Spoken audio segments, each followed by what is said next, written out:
আজকে যাচ্ছি বাংলাদেশের সবথেকে সুন্দর দর্শনীয় স্থান সাজেক ভ্যালিতে।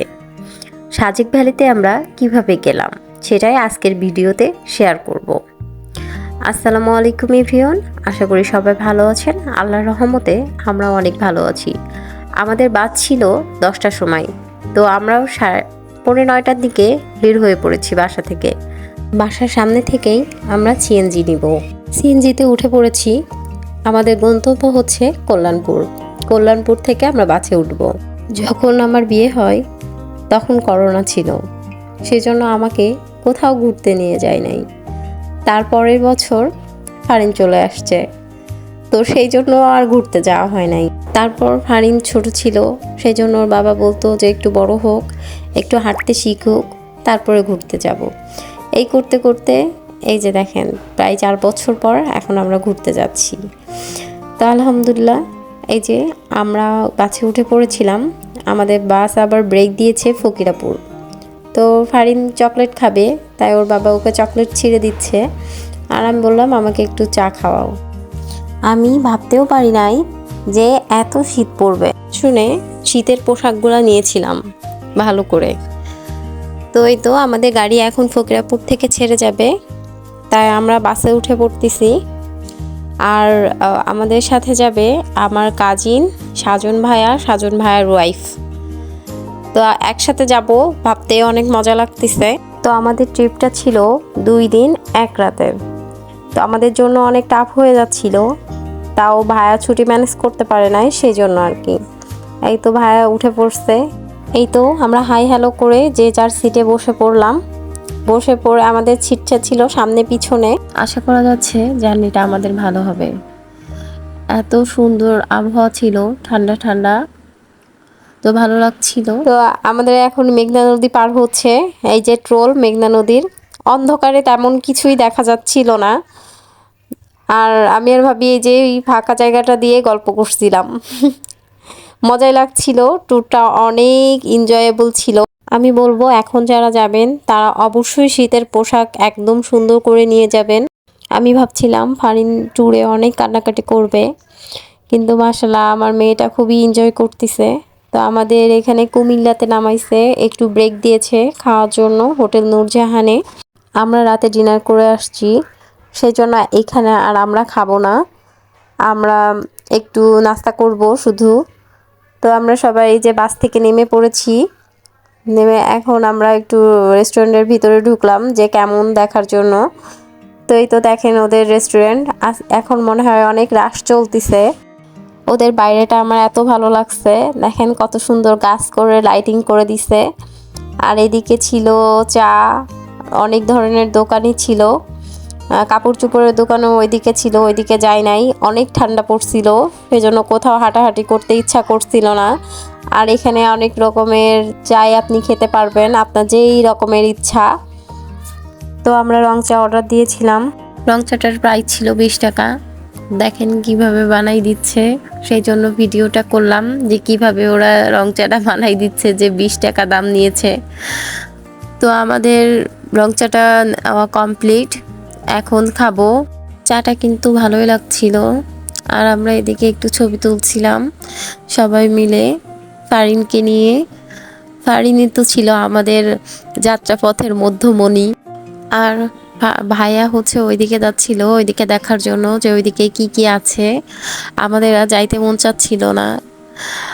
আমরা এই তো বাসে উঠে পড়েছি, আমাদের ব্রেক টাইম কমপ্লিট শেষ। তারপর আমরা এখন আমাদের বাস যাত্রা শুরু করবে। যাত্রা শুরু করার পরে এইখানে খাগড়াছড়ির আগে একটা টঙের দোকান আছে ছোটোখাটো, এইখানে একটু দাঁড়াইছে।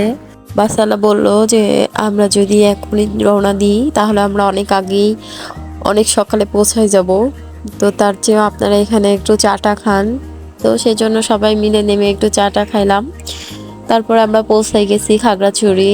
তো খাগড়াছড়ি পৌঁছানোর পর দেখি শুধু একটা রেস্টুরেন্টে খোলা, সেজন্য আমরা আগে ভাবলাম যে আমরা গাড়ি ঠিক করে নেই। তো আপনারা কেউ বিভ্রান্তিতে পড়বেন না, গাড়ির এখানে অনেক চাট আছে, যেই গাড়িতে চড়তে চান আপনারা সেই গাড়িতেই চড়তে পারেন। আপনারা দেখে নেবেন, এখানে আপনারা গাড়িওয়ালার কথা শুনবেন না, আপনারা চাট দেখে কাউন্টারে যেয়ে কথা বলবেন। তাহলে আপনাদের জন্য সুবিধা হবে। আমাদের গাড়ি দেখা কমপ্লিট। এখন আমরা ভাবলাম যে নাস্তাটা সেরে নেই, কারণ এখান থেকে 8:30টার সময় গাড়ি স্টার্ট করবে। আমরা একটু ফ্রেশ হয়ে নিচ্ছিলাম, আর এর ফাঁকে আমি আপনাদেরকে রেস্টুরেন্টটা ঘুরিয়ে দেখলাম। এটা হচ্ছে খানা খানদানি ভাত ঘর। আপনারা আসতে পারেন, কিন্তু আমি সাজেস্ট করব, আমরা তেহারি নিয়েছিলাম, পরোটা, তারপরে ভুড়ি। তো আমি সাজেস্ট করব তেহারিটা না নেওয়াই ভালো হবে, তেহারিটা এতটা ভালো ছিল না। তো আপনারা যেখানকার খাবার যেখানের জন্য ফেমাস সেটাই নেবেন। দেখে মনে হচ্ছিল অনেক লোভনীয়, আমার কাছে অতটা ভালো লাগে নাই। তো আমরা খাওয়া শেষ করে এখন গাড়ির কাছে চলে যাব। আমাদের গাড়ির নাম ছিল মাহিন্দ্রা ম্যাক্সিমা। গাড়িটা মোটামুটি ভালো ছিল, সিএনজি টাইপের, কিন্তু সিএনজির থেকে একটু বড় ছিল, সেজন্য আমাদের 4 জনের জন্য আরও বেশি কমফোর্টেবল হয়ে গেছে। আরও তো ফাইন ছিল। তা আমার চা ছাড়া তো চলে না, তো আমি চা নিয়ে নিলাম। মামার কাছে জিজ্ঞেস করছিলাম আপনার গাড়ির নাম কি, তো মামা বলছিল। মামার কথাবার্তা অনেক ভালো ছিল। এই যে আমাদের গাড়িটা আপনাদেরকে দেখাই দিলাম কেমন। তো গাড়িতে এসে আমি বসে পড়েছি, আর মামা লাগেজগুলো বেঁধে নিচ্ছিল। ফারিন তো রোদে তাকাতেই পাচ্ছিল না, এত রোদ, খুবই মিষ্টি একটা রোদ ছিল। আর এরা এদিকে ছবি তুলতেছিল। আমাদের তো আর চাঁদের গাড়ি না, সেই জন্য চাঁদের গাড়ির সামনে ওরা ছবি তুলতেছিল স্টাইল নিয়ে নিয়ে। তো আমাদের গাড়িটা এখনই ছেড়ে দিবে। আমরা কত খুশি যে আমরা সাজেক যাচ্ছি, কিন্তু আমরা এখন আমি যখন ভয়েস দিচ্ছি এখন আমরা সাজেক থেকে চলে আসছি, দেখছি আর ভালো লাগতেছে যে আমরা কত মজা করে না সাজেক গেছি। বাগাইহাট থেকে সব সিএনজি বলেন, চাঁদের গাড়ি বলেন, সব একত্রিত হয়ে তারপরে সাজেকের উদ্দেশ্যে রওনা দিবে। আর এটা ছিল শাপলা চত্বর, খাগড়াছড়ির শাপলা চত্বর এটা। তো আমাদের গাড়ি রওনা দিল 8:30টার সময়। ভাবি এখন জবা ফুল নিবে, তার জবা ফুল লাগবেই, তাই সিএনজি মামা দাঁড়ায়া এক জায়গা থেকে তাকে জবা ফুল এনে দিচ্ছে। এই যে জবা ফুল, তুই তো জবা ফুলগুলো এত ভালো লাগছিল। এই তো জবা ফুল কানে দিয়ে একটু পোছ নিচ্ছিলাম, ভাবিও ওইদিকে ছবি তুলতেছিল। তো আমরা বাগাইহাট পৌঁছাই গেছি। আমাদের সিএনজি ছাড়ার কথা হচ্ছে 10:30টার সময়, কিন্তু সাজেকে কি একটা সমস্যা হয়েছে, সেজন্য আমাদের সিএনজিটা ছাড়বে মনে হয় একটু লেট করে। দেখি কতক্ষণ পরে ছাড়ে সিএনজি।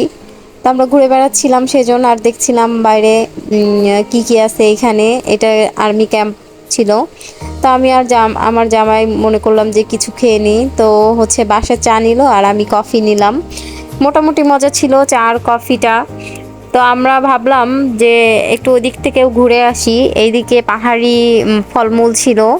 এখানকার ফলমূলগুলো আমাদের এলাকার চেয়েও অনেক ডিফারেন্স, এদের ফলমূলগুলো অনেক মিষ্টি হয়, আপনারা অবশ্যই ট্রাই করবেন।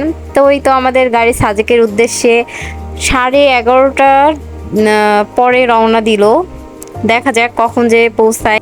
ভিডিওটা অনেক বড় হয়ে যাবে, সেজন্য সাজেকের ভিডিও থাকছে নেক্সট ব্লগে। তো সবাই ভালো থাকবেন, সুস্থ থাকবেন, আমাদের জন্য দোয়া করবেন। আল্লাহ হাফেজ। বাগাইহাটে কি কি আছে ফুল ডিটেলস আমার লাইভে আছে, সবাই দেখে নেবেন লাইভটা।